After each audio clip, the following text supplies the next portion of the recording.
What is up, everybody? Welcome back to the Keep It Kula Podcast. My name is Jacqueline, and today I have some very exciting topics to talk about. So to begin, last night I watched possibly or probably the greatest NBA game I have ever seen from home on TV. I watched the Minnesota Timberwolves take on the Denver Nuggets in Denver.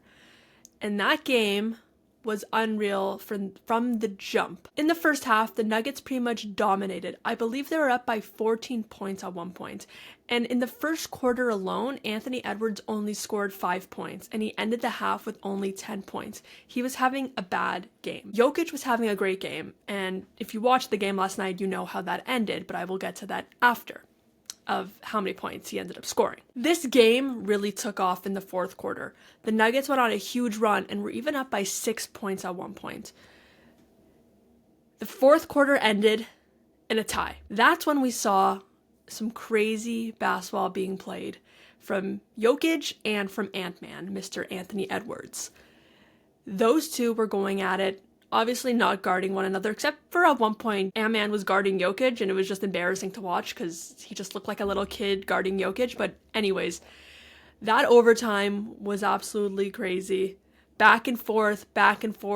One team goes on a run, the next team goes on a run. Aaron Gordon hitting threes, Ant-Man hitting threes, Jokic hitting fadeaway jumpers, you name it. Some great basketball, some great defense, some great offense. It was just amazing to watch. This first overtime then ends with a missed buzzer beater attempt for the win on the Wolves. They had a chance to win it at the buzzer once again, but missed. So now we're going into a double overtime. Oh, and by the way, I'm in Toronto, so this is all happening after 1 a.m. or so. It's madness. I'm staying up. I'm exhausted. Okay, I'm exhausted, but I am not missing this game. We always get a great game against Wolves against Nuggets, so there was no way that I was missing the end of this game. Anyways, this double overtime was absolutely crazy. Once again, back and forth. It was absolutely insane. Great offense, great defense. However, the Nuggets were missing Rudy Gobert, who is, I believe, a 2-time Defensive Player of the Year. So that means there's no Gobert guarding Jokic. So a part of me is thinking, because I'm cheering for the Wolves. I also bet a little money on the Wolves. Okay, whatever, just a little bit. But I also like the Wolves, as I've said in my last episode where I had my cousin Owen on. By the way, check out that episode. Link in description. I like the Wolves. Right, Raptors are my team. Always have been. Always will be. But if the Wolves are on, I want to watch them, and I want to watch them play well. Ant-Man, I think, is the most exciting player I have ever seen since, I don't know, LeBron James, maybe, Stephen Curry. So pretty much, so I'm thinking, okay, Jokic doesn't have Gobert on him anymore. Julius Randle ends up in foul trouble, also in double overtime. I'm thinking they are screwed now. Somehow, the Timberwolves were able to pull off this win. The ending of this game was cinema. That's the way to put it. Pure cinema. This double overtime. Wolves have the ball with about 10 seconds left, down by 1 point. The ball then gets stolen by the Nuggets. And usually when there's only 10 seconds left and you're down by 1, you're not going for a basket. You're holding onto that ball. You're trying to waste clock time. And then usually the other team will foul you so that you go for free throws, and you hope to make it, right? Westbrook decides to go for a drive-in layup, and he misses it. Russell Westbrook, former MVP, future Hall of Famer, I would say, goes in for a layup, and he misses it. The Wolves now have the ball, and they have a timeout, but they decide not to use it, and they bring the ball down the court. Ant-Man gets the ball, passes it to Alexander Walker, shoots a 3, misses it, but was fouled at the buzzer. And he was fouled by Mr. Russell Westbrook himself. So the man who pretty much cost the Nuggets those 2 points right there fouls the game-winning basket. So now Alexander Walker gets to shoot 3 free throws with 0.1 seconds left. So he makes the first one, ties the game, makes the second one, takes the lead. And then he decides to miss the last one on purpose for the clock to run out. The Minnesota Timberwolves got the win by 1 point. And if Westbrook just held on to that ball, I think the Nuggets would have ended up with the win. And another thing about the Nuggets losing is that it's overshadowing one of the greatest performances you will ever see in a basketball game. Jokic scored 61 points. That is his career high. And he also finished with a triple-double. 61 points, 10 rebounds, and 10 assists. One of the greatest performances that I think it's the greatest performance that I've actually ever watched myself. One of the greatest performances you will ever see in the history of basketball, in the history of sports. And they still got the loss. So do you blame Westbrook? Do you blame the Nuggets' poor decision making? Or is it more of the Wolves are actually really good? The Wolves knew with those 7 seconds, the Nuggets will not have time to create a defensive plan, run the ball down, try to get a shot up. And obviously they were flustered and Alexander Walker got fouled. So I think what this game shows, obviously Westbrook, he's a veteran. He should know better. He's not a rookie. He is a veteran MVP player, potential Hall of Famer. He screwed up. He did. He screwed up big time. But it also shows how good the Timberwolves are. They were missing Naz Reid and Dante DiVincenzo because of their suspension from the huge fight against the Pistons a few nights ago. Missing those two great players, three-point shooter, great defenders. Naz Reid was a 6th man of the year last year. These are some really good players. So missing those two guys and still being able to win is a big deal. Julius Randle stepped up, scored 26 points. Walker stepped up, scored 26 points as well. Ant-Man finished the game with 34 points. He went into the second half with only 10 points and ended up finishing that game with 34 points. Ant-Man is the most exciting player in the NBA, in my opinion. And even though he had one of the worst halves he's probably ever had, he was able to make a veteran move and not dwell on that. Not dwell on that first half, right? A lot of these young guys, or a lot of just players in general, when you have a bad half, sometimes it's hard to get back into the game, right? Your confidence is gone, right? When you have an ego like Ant-Man, it's hard to get that back for the second half.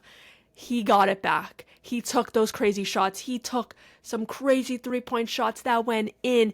He is taking those shots, and this is why the Timberwolves are the real deal. I personally think the Timberwolves are NBA Finals contenders. I think that they can win the championship. I've been saying this. I told Chris Haynes a few weeks ago on my podcast that I see the Timberwolves making a run. And last night showed me that even more. I know the Nuggets were missing key pieces like Jamal Murray and Michael Porter Jr., but they still had Jokic. They still had Gordon. They still had Westbrook. I think the Timberwolves are the real deal, and last night showed me that. Congrats to Jokic for scoring 61 points. I think he is the greatest center that we've seen in, I don't know, the 90s, the early 2000s probably. I think he's the best offensive center possibly of all time. Watch that man play. It's just beautiful. I truly think that last night was the greatest NBA game of all time, at least of the last, 6 to 10 years. All right, well, it's hard to talk about anything else other than that Nuggets-Wolves game. And someone else had a huge game last night. Not just Jokic scoring 61 points, but Stephen Curry scored 52 points against the Memphis Grizzlies. Last time Stephen Curry played against the Grizzlies, or I believe maybe it was when he was in Memphis last time, he had one of the worst games of his career. Then he comes back to Memphis last night and scores 52 points, 10 rebounds, and 8 assists. He had one of the best games of his career, and he did not let the last game against them affect that. What an amazing game. Best point guard of all time, in my opinion. He obviously will go down as one of the greats, but no one's really talking about that game because Jokic scored 61 points. So I'm sorry, Steph Curry, but no one's talking about your 52 points. But congrats to Steph Curry. He is the best man. Warriors are the real deal. Steph Curry stays healthy. They're the real deal, and I could see them winning the West as well. I think it could go down between the Warriors and the Wolves. I don't know. Guess we'll have to see. It was just announced today that Carmelo Anthony has been elected into the NBA Hall of Fame. Carmelo Anthony was drafted in that same class with LeBron and D-Wade and Bosh. One of the greatest classes of all time, no question. Melo is 40 years old, finished his NBA career just a few years ago, had some amazing years, mainly with the Nuggets and the Knicks, a little bit with the Thunder. Unfortunately, he never got his championship. He got a win with Syracuse in college basketball, but he never got that win in the NBA. He will go down as one of those greats that deserved a ring, but unfortunately didn't get it. Congrats to him, though, getting into the Hall of Fame. So there's been this ongoing debate between Dwayne Wade and James Harden recently. Patrick Beverley was talking about it. Stephen A. Smith was talking about it. Then Dwayne Wade was talking about it. Who has had or is having the better career? Is it James Harden or is it Dwayne Wade? So you look at both of their stats together. They both have amazing stats. Dwayne Wade's already a Hall of Famer. James Harden will be a Hall of Famer. No question about that. But offensively, James Harden has had a better career and obviously will go down as having a better career. He leads in points, he leads in rebounds, and he leads in assists. However, Dwayne Wade leads in blocks and in steals and in field goal percentage as well. A part of this debate, though, isn't just stats. It's about what they have won. James Harden won league MVP just a few years ago. While Dwayne Wade never won league MVP, he did win finals MVP and also won 3 championships. James Harden has never won a ring. He has never won a championship. And listen, will he win one? I don't know. A part of this debate now is what's more important, MVP or championships? In my opinion, I think to go down or to be seen as one of the greats, you have to have rings. I'm sorry. Melo will go down as a great, as I said before, but he will not be in the same category as some of these guys who won rings, like Kobe, like LeBron, like Jokic, like Jordan. He will not be seen in that category because he is ringless. So will James Harden have that same effect? I think it's more important to win a championship. It shows much more than just being able to win league MVP, because league MVP is just stats. But to be an NBA player, be a basketball player, you have to be a winner. You have to know how to win.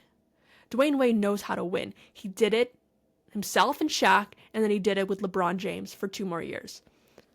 He has 3 rings, and he is a crucial part of those rings. He will go down as one of the greatest shooting guards of all time.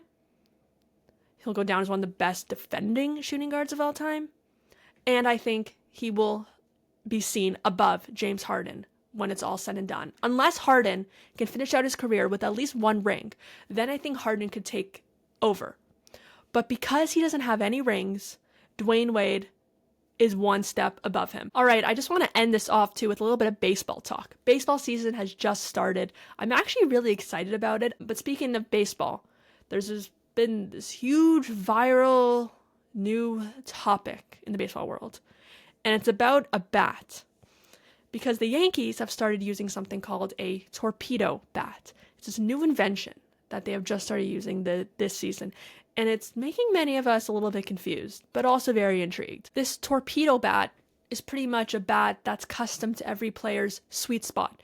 It adds a little bit more of a surface for where they hit. It's a little bit thicker for where they hit. It's a little bit ugly to look at, honestly. It's not that smooth bat that we're all used to. It has a little bit more wood around it. How do I feel about this? I'm very curious of what other people have to say about it. Please leave it in the comments, your opinion on the torpedo bat. I don't know how I feel about this. A part of me feels like it's good for baseball, while another part of me feels it's bad. The Yankees are scoring like 20 runs a game now because of this bat. But it's not illegal to use it. Other teams are allowed to use it, and I think other teams are going to start using it. However, it does take away the world of baseball that we all know and love, of having that same kind of bat, right? I played baseball growing up. A lot of people have. I then played softball. We all kind of use that same bat without having a customized surface to be able to hit the sweet spot. It's an interesting kind of thing to use now, but that might be the future of what baseball is. Right? Things grow, right? Things are new, right? There's new inventions every day, and why not add some great things to the sport? I think it makes baseball more fun, and I think that's what they need. Though I don't know if I like what it does to the history of baseball, I do like what it does for the actual game watching-wise as a viewer. It makes the game a lot more fun, and I think that's what they need. Baseball needs more viewers. They need it to become fun again, right? baseball's not really a game you love to watch on TV all the time, but I've been watching on TV. I'm a little bit more into it because there's more runs, there's more hits, and it's more exciting. So, you know what? I don't love that it's changing baseball, but I do love that it's making baseball more fun. All right, that is going to do it. Thank you so much for watching. Please do not forget to give this episode a like and please subscribe to the channel.